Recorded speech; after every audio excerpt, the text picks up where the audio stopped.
El líder opositor venezolano Edmundo González Urrutia inició en Argentina una gira contra la toma de posesión de Nicolás Maduro. Luego siguió a Uruguay, donde agradeció al presidente Luis Lacalle Pou por haber sido solidario con la causa de su país, y seguirá hacia Estados Unidos. Con esto comenzamos. Los saluda Silvia Cabrera desde Berlín. Titulares. En Buenos Aires, miles de venezolanos se congregaron en la Plaza de Mayo para dar la bienvenida a Edmundo González Urrutia. El líder opositor venezolano se reunió con Javier Milei y asegura que irá a Venezuela a asumir como presidente. El número de muertos por los ataques aéreos del ejército israelí contra Gaza en las últimas 24 horas aumentó al menos a 70, según funcionarios del Ministerio de Sanidad de la Franja, dirigido por Hamás, mientras la población busca supervivientes. Y en Doha comenzaron las negociaciones para una tregua entre Israel y Hamás en la Franja de Gaza. Egipto, Qatar y Estados Unidos fungen de mediadores, mientras siguen las manifestaciones en Israel para lograr una tregua que permita la liberación de rehenes israelíes.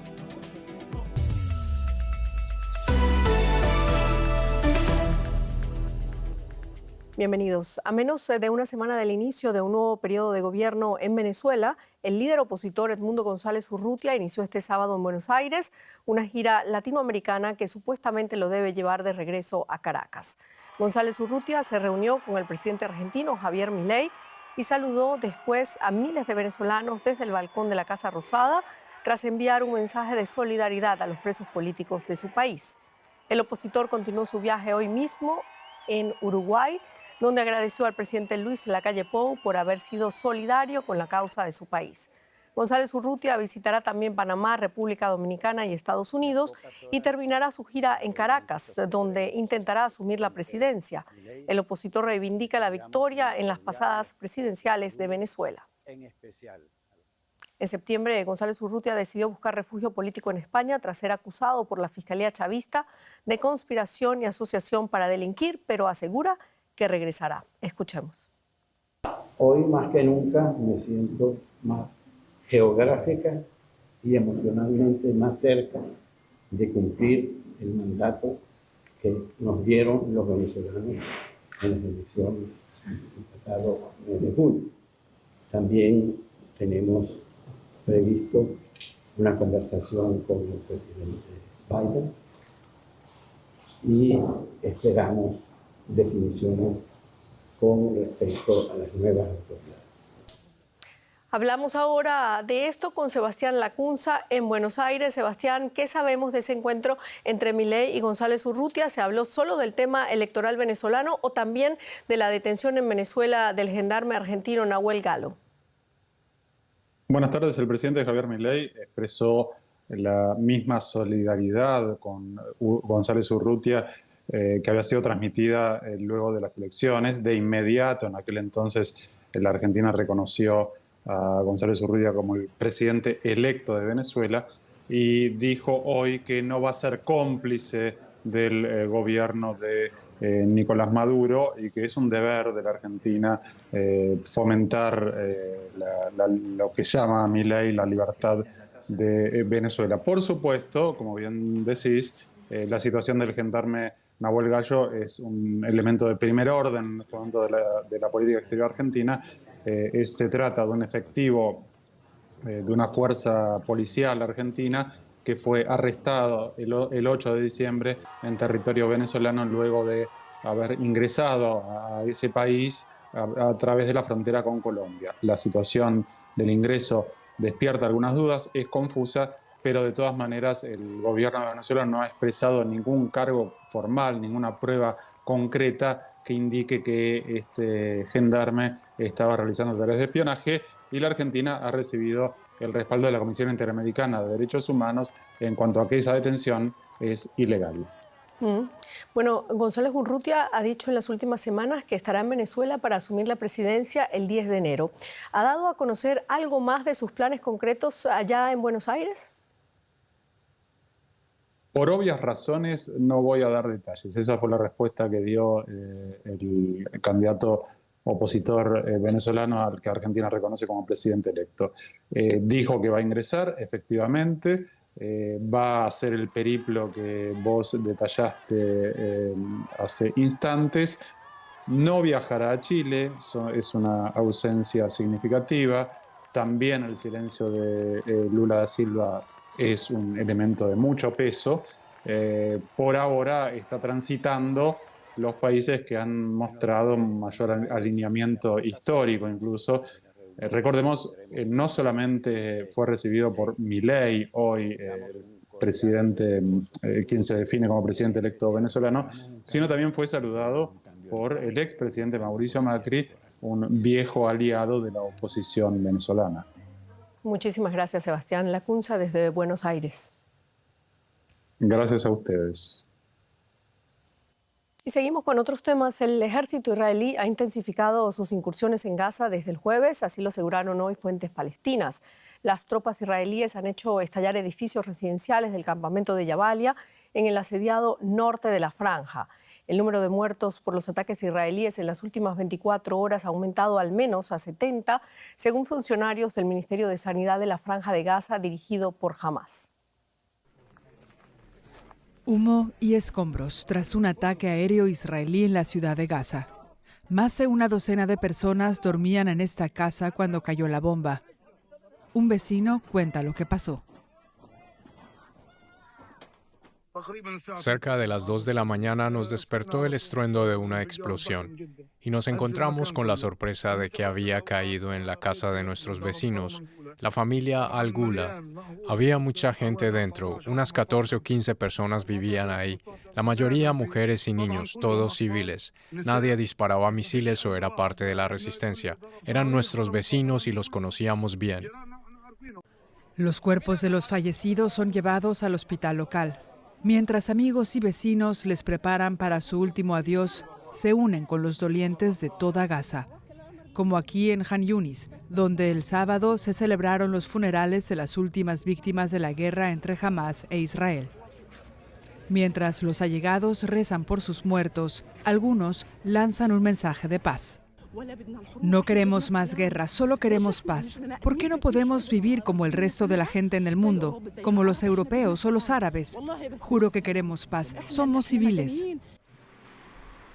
Mientras tanto, Israel difundió imágenes que mostraban a su ejército capturando un complejo enemigo en el norte de Gaza.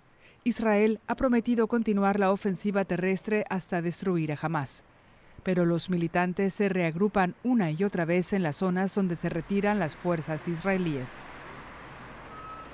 Mientras la violencia continúa cobrándose un alto precio entre la población civil de Gaza, representantes tanto de Hamás como de Israel se encuentran en Doha, aunque no está claro si se encontrará una ruta hacia un alto el fuego duradero. Hay dudas sobre si habrá o no una tregua entre Israel y el grupo islamista palestino Hamás en la Franja de Gaza. Sin embargo, las negociaciones para lograr el alto al fuego permanente se están llevando a cabo en Doha, Qatar, y según reportes de la agencia EFE, avanzan, aunque lentamente. Mientras siguen las manifestaciones semanales en Israel para lograr una tregua que permita la liberación de los rehenes israelíes que aún siguen en Gaza. Egipto y Qatar, ambos mediadores de las conversaciones junto a Estados Unidos, tratan de encontrar soluciones a la demanda de Israel de obtener de Hamás una lista de los que aún siguen con vida. Desde que comenzó la guerra hace más de un año, Israel y Hamás solo han logrado un acuerdo de tregua de una semana a finales de noviembre del 2023. Entonces se intercambiaron 105 rehenes por 240 prisioneros palestinos.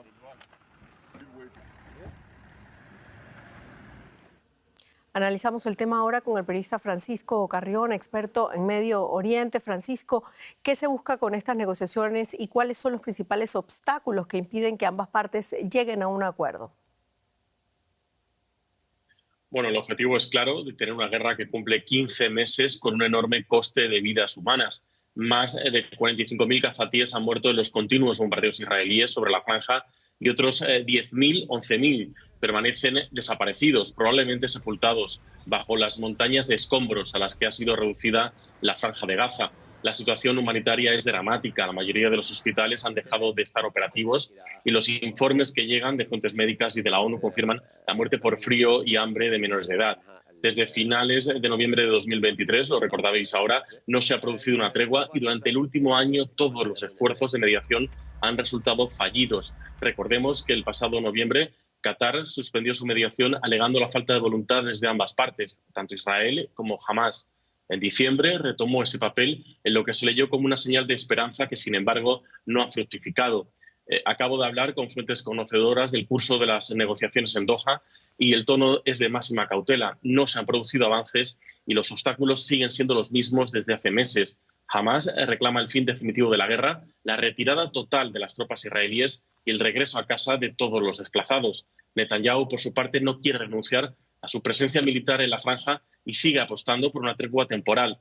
Las posiciones siguen siendo y siguen estando muy alejadas. Bueno, y esas conversaciones cuentan con la mediación de Qatar, Egipto y Estados Unidos. Brevemente, ¿cambiará algo en la mesa de negociaciones la llegada de Trump a la Casa Blanca?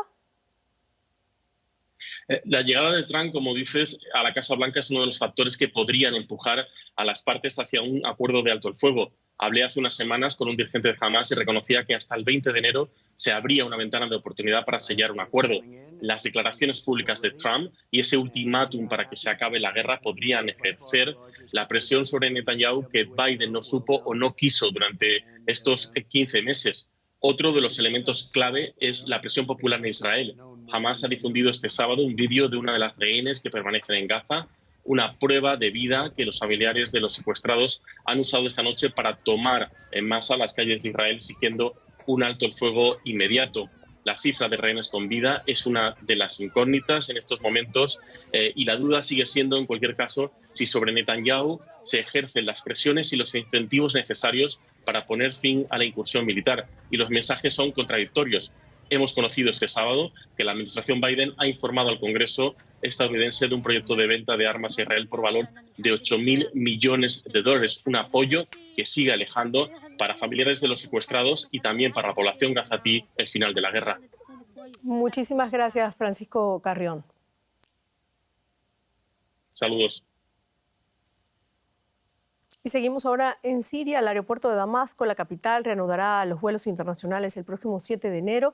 Así lo anunciaron este sábado fuentes oficiales. Los viajes comerciales se interrumpieron tras la toma del poder por los rebeldes el 8 de diciembre y la caída del régimen de Bashar al-Assad, aunque ya operaban aviones de ayuda internacional y vuelos domésticos. Por su parte, la autoridad reguladora de la aviación civil jordana aseguró que enviarán delegaciones para estudiar la situación técnica y de seguridad y evaluar los riesgos asociados con el reinicio de la actividad en el aeropuerto. Vamos ahora con un resumen de otras noticias internacionales importantes de esta hora. El canciller federal austríaco, el conservador Karl Nehammer, anunció que dimitirá en los próximos días. La decisión llega después de que su formación al Partido Popular Austríaco abandonara las negociaciones con los socialdemócratas para formar un nuevo gobierno. Con ello, fracasa el intento de marginar al partido ultraderechista FPÖ, ganador de las elecciones legislativas del pasado septiembre. La Junta Militar de Birmania anunció una amnistía para 6.000 presos en el 77 aniversario de la independencia del país del Reino Unido. Entre los liberados se encuentra un número indeterminado de personas consideradas presos políticos. Miles de manifestantes han sido detenidos desde el golpe militar registrado en febrero pasado, tras el cual el país se sumió en una espiral de violencia. Las autoridades están evacuando a miles de personas de una remota zona del noreste de Etiopía tras una actividad volcánica potencialmente peligrosa. El volcán Dofen, inactivo desde hace mucho tiempo, ha liberado vapor. Los residentes fueron trasladados a zonas más seguras como medida de precaución. El lodo volcánico que fluye de Dofen ha dañado carreteras y docenas de propiedades.